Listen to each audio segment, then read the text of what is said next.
Hey, English learners. Welcome back to the English Podcast, your English podcast for daily life English, real conversations, and easy English listening practice. I'm Anna.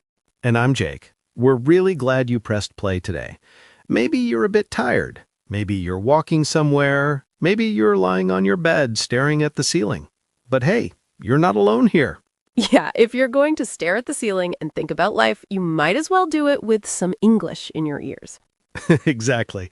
Your plans may feel a little messy right now, but your listening practice is on point. And you sound extra calm today, Jake. Normally you're a bit more hyper. What changed? Honestly, lately I've been feeling a little lost myself. So today I told myself, okay, don't pretend everything is perfect. Just show up and be real.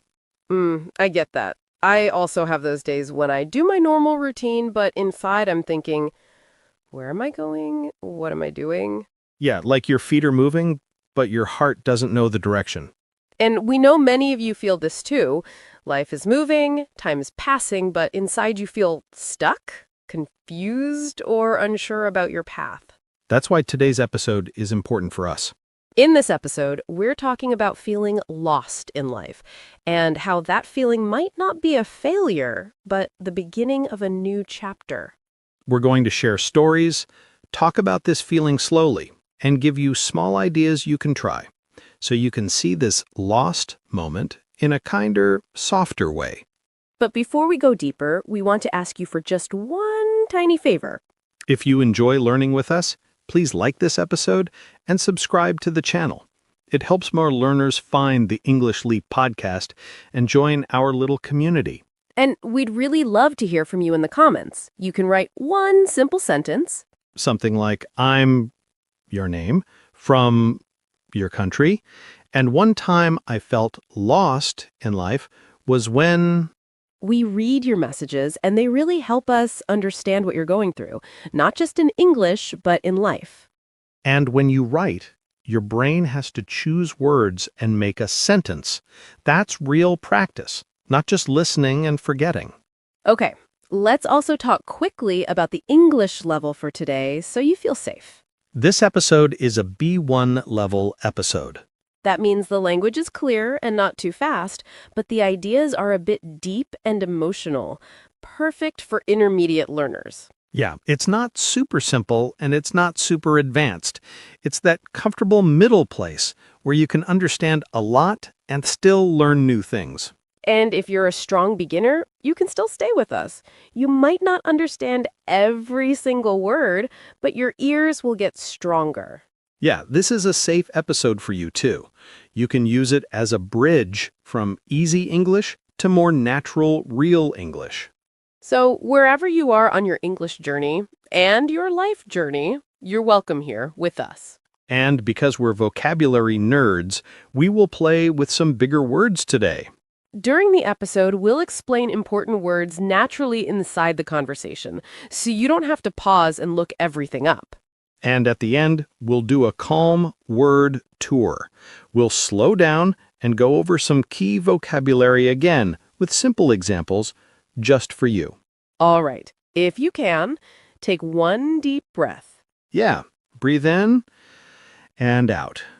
Let's start talking about that feeling of being lost and see what it might be trying to tell you. Anna, have you ever had a moment like that? A moment when you suddenly thought, wait, is this really my life? Yes, very clearly. I can still see it like a little movie in my mind. It was a normal morning a few years ago. I was sitting in my car outside my workplace. So, normal morning, normal job, normal day. Yeah. If you looked from the outside, everything looked perfect. Stable job, regular hours, friendly coworkers. My parents were proud. My friends said, "Wow, that's nice." So, on paper, everything looked good. Safe, stable, successful. But that morning, I just sat there, holding the steering wheel. I didn't want to open the door. My body was still. but my mind was shouting, I don't want to go in. Inside my head, I thought, is this it? Is this how the next 10 years will feel? Wake up, drive here, go home, repeat? And that thought hit me like a wave. In that moment, I knew something was off. I wasn't on my real path. I was a little off course. Wow. Yeah, that really hits. I had a similar moment, but for me, it didn't happen in a car. It felt more like I was walking inside a giant maze. A maze? Yeah, imagine those tall green walls where you can't see over the top. I kept turning left, right, forward, but every turn just made me more confused. In my head, I kept asking, am I doing the right thing? Is this really my path, or just the path I fell into by accident? That picture is so strong. Everyone walking confidently and you bumping into walls, turning in circles. And the hardest part was, everyone around me looked like they had it together. They looked like they had maps, directions, a plan. And I felt like the only one standing there with empty hands, no map, no idea. That's such a lonely feeling. Everyone with maps and you with nothing. Yeah, it felt really uncomfortable, like wearing shoes that are the wrong size. Not terrible, but never quite right. And that uncomfortable feeling, that I'm stuck, I don't fit feeling, is actually important. Important. How? Because it can be a signal, a quiet alarm from inside you. A little wake-up call from your heart saying, hey, something is wrong here. Something needs to change. It hurts, yes. It can make you cry or feel empty. But it's also powerful. Because when you finally stop and ask, wait, what am I doing? Is this really my life? That's the moment when clarity can begin. It's like standing at a crossroads, 2 or 3 roads in front of you, and for the first time, you see that you have a choice. And often, it's not because you made bad choices before. Right. Many times, it's simply because You listened to too many other voices and stopped listening to your own. yeah, let's stay with this and talk about those other voices for a moment. Right. Voices like parents, teachers, friends, coworkers, even strangers on TikTok or YouTube.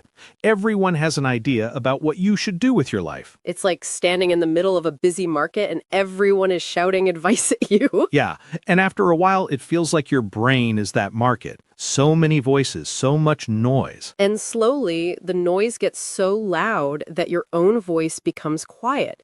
You stop asking, what do I want? And start thinking, what will make them happy with me? I remember my family WhatsApp group when I finished school. Every aunt, every uncle had a different plan for my life. Yeah? What did they say? One said, be a doctor. It's safe. Another said, no, engineer. That's the future. Someone else said, business. You can earn a lot. And there I was, staring at my phone thinking, does anyone want to know what I like? That's so real. So many people talking about your life, but not really listening to your heart. That's when I started thinking about this idea of an inner compass. We all have a small compass inside us, not made of metal, but made of feelings. Your heart, your gut, your instinct. Yeah. And that compass quietly points to what feels honest for you. Maybe creativity, maybe freedom, maybe family, maybe service. But if that compass turns just a few degrees away from your true direction, not a big turn, just a little, Then after a few years, you can end up miles away from the life you actually wanted. you wake up and think, hold on, whose dream am I living? Mine or someone else's? And often you end up on what people call the safe path. The path that looks beautiful on Instagram, sounds good at family dinners, but feels heavy when you're alone with your thoughts. That was me in university. I didn't choose from my heart. I chose a major that sounded impressive, In conversations, people smiled and said, "Wow, that's a strong choice. You'll have a great future." So outside, it looked like you were winning. But inside, I felt like a robot. I went to class, took notes, passed exams, but there was no spark, no joy. Years later, I had the paper, the degree, but not the passion, just confusion, and this quiet feeling of regret. And that's why it's so important to stop sometimes and check your inner compass, to stand still for a moment and ask, where is it really pointing? You can ask yourself a very simple question. Am I doing this because I truly want to, or because I think I'm supposed to? It's a small sentence, but it can change the way you see your whole life. And when you slowly turn down the volume of those outside voices, and your own voice becomes a little clearer again, something new comes in. Yes. The thing many of us try to avoid, that strange, open feeling called uncertainty. Yeah. Let's talk about this big thing, not knowing what comes next. We humans really like plans, right? We do. We love calendars, to-do lists, and 5-year plans. It makes us feel safe when we think we know the next step. And when we don't know, our brain gets nervous. Yeah, like when your internet stops for a second and the video just keeps loading. That little circle turns and turns, and you feel impatient. That loading feeling is a bit like uncertainty. You're between two things, old and new, and nothing feels clear yet. But here's the gentle twist. Uncertainty is not always an enemy. Sometimes it's like an empty room. At first it feels strange and cold, but it's also a space where you can decide what to put inside. I really felt that when I left a job that didn't feel right anymore. I didn't have a perfect plan B. I just had this heavy feeling I can't stay here. So from the outside, it probably looked like a bad move, leaving something safe with no clear next step. Yeah, people around me said, "Are you sure? This is risky." And I thought, maybe they're right. Maybe I'm just being silly. But then the next few months were surprisingly quiet and deep. I walked more. I read books I always wanted to read. I tried small new things. And for the first time in a long time, I listened to my own thoughts. So it was like stepping out of a noisy party into a silent garden. At first, the silence feels uncomfortable. Then you start to hear your own heartbeat again. Yes, and little by little, a new direction started to appear. Not in one big moment, but like the sun slowly coming up. First it's dark, then gray, then you see shapes, and then the colors come back. That's the strange gift of uncertainty. When things are not fixed, we become curious again. We ask better questions. We try small experiments instead of running on autopilot. It's still scary, for sure, but it's also the space between the old life and the new life, like a bridge you have to walk across. So, if you feel unsure right now, maybe it's not proof that you failed. Maybe it's just proof that you're standing on a bridge. You don't have to see the whole map of your future. You just need to stay open and curious and trust that something new might be growing quietly in this in-between space. And to even guess what that something new could be, you have to look at what really matters to you. Yeah, that's important. When you say what really matters, Anna, what are you talking about exactly? I'm talking about your values, the simple things that are truly important in your life. Not your job title, not your exam score, not how many likes you get. Values like family, freedom, learning, kindness, health, the big things that make your heart feel right. Yes, you can ask yourself, what 3 things do I deeply care about in my life? If everything disappears, what do I still want to protect?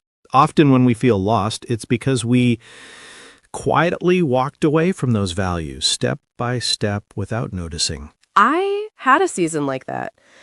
I was so busy trying to be productive, ticking boxes, answering emails quickly, doing all the tasks, that I stopped doing things that made me feel alive. Things like what? Like writing in my journal, taking long walks with close friends, having slow, deep conversations. Those things always gave me energy, but I told myself, no time, no time. So you were doing a lot, but not doing the things that made you feel like you. Yes. When I looked back, I realized I had drifted away from what made me me. My days were full, but my heart felt empty. And when you slowly walk back to your values, even in small ways, things don't suddenly become perfect, but something feels more honest. You might still feel unsure, but at least you're walking in a direction that matches your heart, not just your schedule. And once you have a sense of what matters most, the next step is not some big dramatic change. It usually starts with something very small. Yeah, this is where micro goals come in. Very small goals that still count. Micro goals, like baby steps for your life. On some days, I didn't feel like doing anything big, so I made the goal tiny. Just write one sentence today, or just go for a 10-minute walk. Not a whole book, not a marathon, just one little action. I really connect with that. I had days when my only goal was get out of bed and drink one glass of water. That was my big win. And you know what? That is a win. Yeah, because that one small action gave me a tiny sense of progress. And progress, even a few centimeters, builds momentum. Momentum is like the push that keeps the bicycle moving after you start pedaling. We often think change must look like an elevator going straight up, but in real life, change is more like stairs, small steps, one by one. Even one simple English sentence spoken out loud every morning can slowly change your confidence. It's like adding one brick each day to a strong house. So, if you're feeling stuck, don't wait for a huge movie moment where everything changes. Start with one tiny, friendly win today, something so small that you can actually do it. And even when you start taking those small steps, some days still feel heavy. That's when people become really important. Yeah, support changes everything. When you felt lost, Jake, did someone help you? Yes. One of the best things I did was send a real message to a friend. Not the I'm fine, all good message, the real one. So you told him the truth, not the polite version. Right. I wrote, "Hey, I feel really confused about my life right now. Can we talk?" My finger was shaking before I pressed send. I understand that feeling. Your finger over the send button thinking, is this too much? Am I being dramatic? Yeah, I thought all of that, but I sent it. And when we talked, he didn't try to fix my life. He just listened. He said, "I get it. I've felt like that too." And suddenly, I didn't feel crazy or alone anymore. Sometimes just knowing that one person understands you, that one person is quietly there on the other side of the phone, makes your feelings feel less heavy. That person can be a friend, a teacher, a mentor, a family member, or even an online community like this English Leap family listening right now. And when you share your journey with someone, something else happens. You start to feel more accountable. That means you feel responsible to show up because you know someone believes in you and is watching your progress with kindness. So if you're listening right now and feeling alone, maybe this is your sign. Yes, maybe tonight or tomorrow, you can send one honest message. Something simple like, "Hey, I'm struggling a bit. Can we talk?" You're not weak for needing support. You're brave for asking for it. It takes courage to say, I can't do this all alone. And when you ask for help and you take those tiny steps, something beautiful slowly appears. Your own lost and found story. Yeah, that's your real story, not the perfect one on paper. And the funny thing is, we usually wait to feel proud only when something big happens. Passing a big exam, getting a new job, moving to a new country. But there are so many quiet moments that also deserve love and respect. Moments like the night you didn't give up, the morning you got out of bed when you felt empty, the day you pressed play on this episode instead of scrolling mindlessly. Yes, we remember our mistakes so clearly, the things we did wrong, the chances we missed. But our brave moments, we forget them so quickly. Last year, I started something small. I called it my Lost and Found Journal. Nothing special, just a simple notebook. On one side of the page, I wrote down moments when I felt stuck, sad, or confused. And on the other side, you wrote what you found in those moments, right? Yeah, on the other side, I wrote what I learned or discovered later. Sometimes I found patience. Sometimes I found a new idea. Sometimes I realized, oh, I met an important person during that time. When I looked back, I realized I wasn't just lost. I was changing, growing, becoming a different version of myself. I really love that picture. Like your life is a little lost and found office. You lose something, but you also find something new. Strength, wisdom, courage. Maybe today you can think of one time you felt lost and ask, what did I find there? Maybe you found a new friend. Maybe you found more courage. Maybe you found the strength to start again after a hard time. Those moments are worth celebrating, not with big fireworks, but with soft kindness. A small smile, a deep breath, a gentle thought. I'm still on my way. And that's enough for today. Even saying that gives me goosebumps. I think both of us needed that reminder too. And we hope you felt something meaningful in this part of the episode.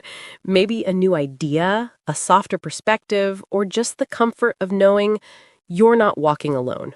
Yeah, and while we were talking, we used some pretty big words and ideas, too. Right, we did. Jake, we used some big emotional words today. Maybe we should slow down and talk about them a little. Yeah, let's do a tiny word tour before we finish. A calm one, and I think we should start with the feeling of this episode, a heart-to-heart. Right. So a heart-to-heart is a deep, honest conversation, not small talk. It's when you speak from your heart about real feelings. For example, I had a heart-to-heart with my friend about my future, means we talked very honestly about my life. Exactly. You can say, I want to have a heart-to-heart with my sister about how I feel. And sometimes, in those heart-to-heart talks, we talk about regret. Yes, regret is a sad feeling about something you did or didn't do. For example, I regret not starting English earlier, means I feel bad because I waited too long. Or she regrets shouting at her friend, means she feels sorry about what she did. Another big word we used was uncertainty.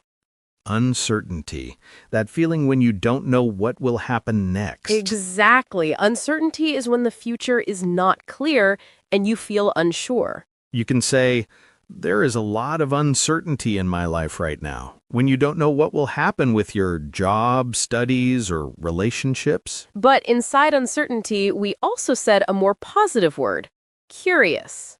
Yes, curious means you really want to know or learn more about something.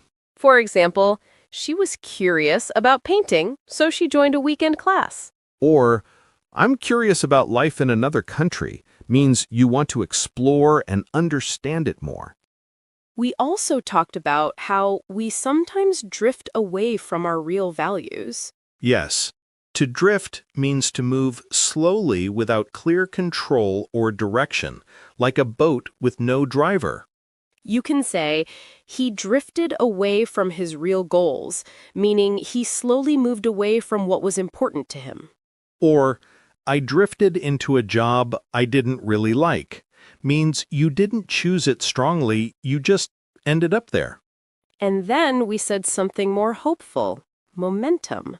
Momentum is the energy that keeps you moving forward once you start. For example, when she studied a little every day, she built momentum, and it became easier to continue. Or, I lost my momentum with English, but I want to start again with 5 minutes a day.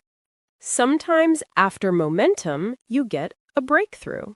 A breakthrough is big progress after struggling for some time. You can say, after many tries, he had a breakthrough in speaking English, meaning suddenly he spoke much better. Or, that conversation was a breakthrough in our relationship because it changed things in a good way.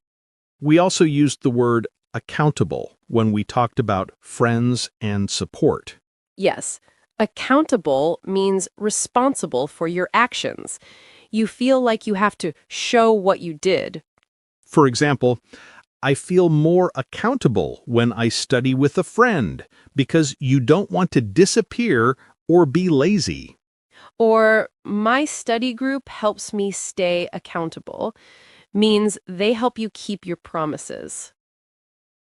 And then there's the word mentor. I really love this one. A mentor is a person who guides you and helps you grow, like a wise friend or teacher.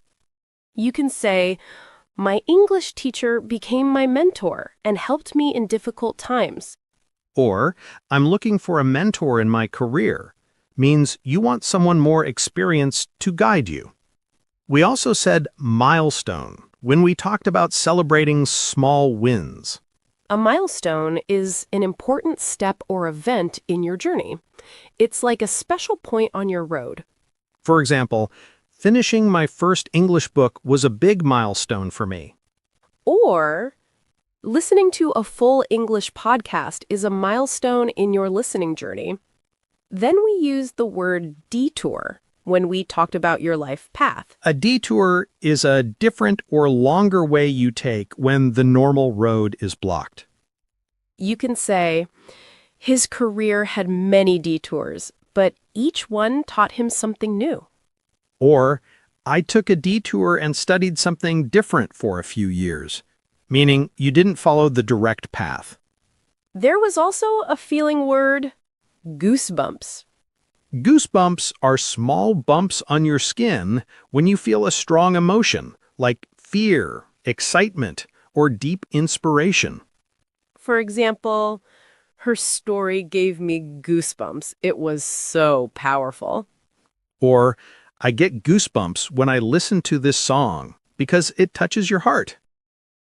Another important word was perspective. Perspective is the way you see or understand something, your view of a situation. You can say, talking to my grandmother gave me a new perspective on life, meaning you saw things in a different way. Or, when I travel, my perspective changes because you see new cultures and ideas. We also said autopilot, when life feels automatic. Autopilot is when you do things without thinking, just habit, no real feeling. For example, he was living on autopilot, just waking up, going to work, and sleeping again. Or, I don't want to live on autopilot anymore, means you want to be more awake and present in your life. And the last word Is crossroads. A crossroads is a point in life where you must make an important decision, like when roads cross and you have to choose a direction. You can say, she felt she was at a crossroads. Should she stay at her job or start something new? Or, I'm at a crossroads with my English. Should I give up or try again with a new plan? If you didn't catch every word, it's okay. You can listen to this part again, slowly, like a mini lesson. And if you want a small challenge, choose one of these words and make your own sentence. You can say it quietly in your head. Or be brave and write it in the comments. That's like sending your English brain to the gym, but a calm gym. Yeah, a small, friendly gym where everyone is learning together, step by step. And if you're still here with us at the end of this episode, we just want to say we're proud of you. Really, we are. Whether you feel lost, are slowly finding your way, or already walking on a new path, you showed up today, and that counts. Yes, and if this episode helped you, tap like, subscribe, and share it with someone who maybe feels a little lost right now. Thank you for spending this time with us. This is Anna, And this is Jake. and you've been listening to the English Leap podcast. Stay kind to yourself. And keep going, one small, gentle step at a time. Your progress doesn't end here. To continue advancing your English skills, click on the next video or explore the additional videos we've thoughtfully selected for you.